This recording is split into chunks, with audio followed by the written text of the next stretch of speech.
Investigimi Media 60 mbi tendrin e mirëmbajtjes së rrjetit DVB të 2 të Radio Televizionit Shqiptar, që drejtohet nga Eni Vasili, nuk përfundoi me zbulimin e dokumentit që kompania kineze mohoi se e kishte lëshuar. Vetëm pak ditë pasi redaksia i kërkoi Agjencisë së Prokurimit Publik të tregonte se çfarë masësh kishte marrë ndaj kompanive RNT dhe TBSN6, e gjendur nën presion, Agjencia e Prokurimeve Publike bëri publik vendimin për përjashtimin e tyre nga pjesëmarrja në tendrat publik. Më 27 korrik 2026, Media 60 u drejtuar zyrtarisht Agjencisë së Prokurimit, e cila drejtohet nga Reida Kashta, dhe e pyeti nëse ishte verifikuar dokumentacioni paraqitur nga konsorciumi RNT dhe TBSN6, përkatësisht në pronësitë të Renis Treshanës dhe Artan Xhori, dhe nëse ndaj dy kompanive kishte nisur procedim për keq informim ose paraqitje dokumentesh të pavërteta. Pyetja e redaksisë mbështetjen në dokumentet administruara gjatë tendrit të Radio Televizionit Shqiptar dhe në përgjigjen e marrë nga kompania kineze për llogaritë të RTS-s. Sipas dokumentacionit, RNT dhe TBSN6 kishin paraqitur një autorizim të emërtuar si lëshuar nga kompania Xiamentong Electronics Co Ltd. Kur Radio Televizioni Shqiptar kërkoi verifikimin, me 28 prill 2026 mori përgjigjen se dokumenti bashklidhur nuk kishte dalë nga kompania. Në të njëjtën përgjigje, sqaroi edhe mospërputhja me emrin zyrtar në anglisht të prodhuesit dhe mungesa e një bashkëpunimi me kompanitë shqiptare. Pra, kjo çështje ishte e njohur zyrtarisht që 28 prill 2026, ndërsa vendimi i Agjencisë së Prokurimit Publik u mor më 31 korrik, plot 94 ditë më vonë. Megjithatë,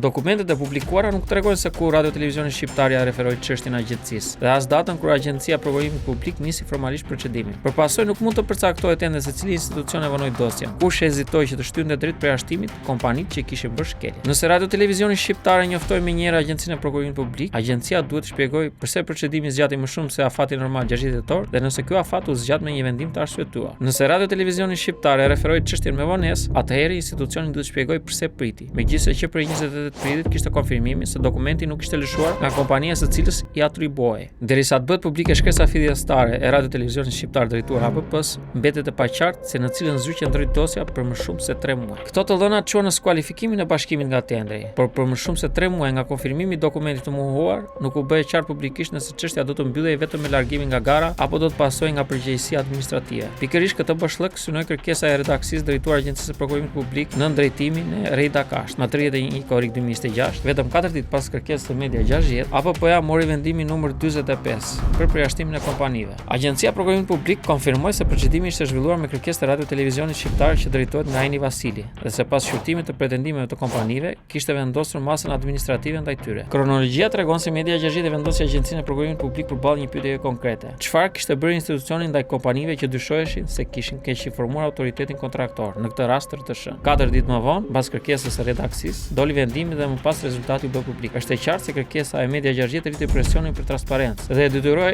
agjencinë të tregonte publikisht nëse ajo kishte marrë masa po ose jo. Vendimi APP-s konfirmon një pjesë thelbësore të investigimit, se problemi me dokumentin ishte mjaftueshëm serioz sa të sillte jo vetëm skualifikimin nga tendri i RTS-s, por edhe përjashtimin e kompanive nga tendrat publik. Megjithatë, ndryrja e APP-s zgjidh vetëm gjysmën e problemit. Agjencia e Prokurimit Publik procedoi kompanitë që paraqitën dokumentin e kontestuar, por nuk ka dhënë ende përgjigje të plotë për kriterin që bëri këtë dokument vendimtar. Media 60 e pyeti APP-n edhe për autorizimin e prodhuesit dhe pse Radio Televizioni Shqiptar e kishte rithyer këtë kërkesë në dokumentet e tendrit të ri, megjithëse kontrolli i lartë i shtetit kishte konstatuar më parë se kriteret të tilla orientonin operatorët drejt një prodhuesi të caktuar, kufizonin konkurrencën dhe favorizonin kompaninë që siguronte autorizimin. Për këtë pjesë, APP-ja ju shmang përgjigjes. Institucioni deklaroi se artimi i kritereve është përgjegjësi Radio Televizionit Shqiptar, duke ia pasuar përgjegjësinë drejtoreshës Eni Vasili, dhe se pas përfundimit të procedimit ndaj kompanive, do të gjykonte nëse duhej kryer një verifikim tjetër. Por përgjegjësia e RTS-s për artimin e dokumenteve nuk e përjashton kompetencën e Agjencisë së Prokurimit Publik për kontrollin ex post të procedurës pas nënshkrimit të kontratës. Në të vërtetë, dokumenti i dyshuar dhe kriteri i autorizimit janë dy çështje të ndryshme. E para lidhet me sjelljen e RNT dhe TBSN6, e dyta lidhet me vetë Radio Televizionin Shqiptar dhe mënyrën se si u ndërtua gara. Përjashtimi i dy kompanive nuk provon automatikisht se kriteri vendosur nga Radio Televizionin Shqiptar ishte i ligjshëm, proporcional dhe i domosdoshëm. Pas skualifikimit të konkurrentëve, në garë mbeti bashkimi Ideatel dhe Realcom, të cilët dispononin autorizimin që prodhuesi Roden Schwarz Osterreich e njohu si të vetmit të vlefshëm për procedurën. Oferta tjetër,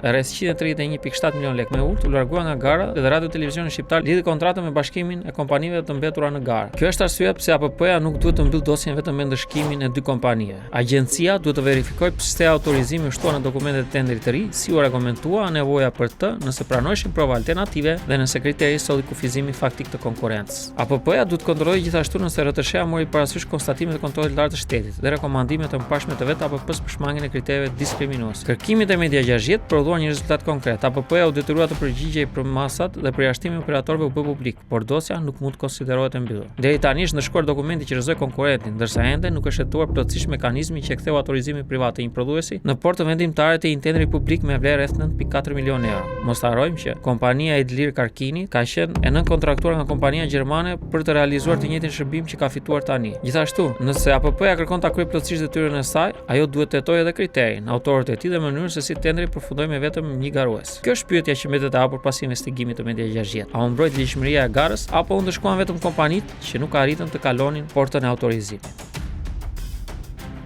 Ju pëlqeu kjo video? Atëherë bashkohuni me ne. Na ndiqni në Instagram, Facebook dhe TikTok dhe bëni subscribe në YouTube. Klikoni like dhe share dhe aktivizoni njoftimet për të mos humbur asnjë video të re. Faleminderit për mbështetjen.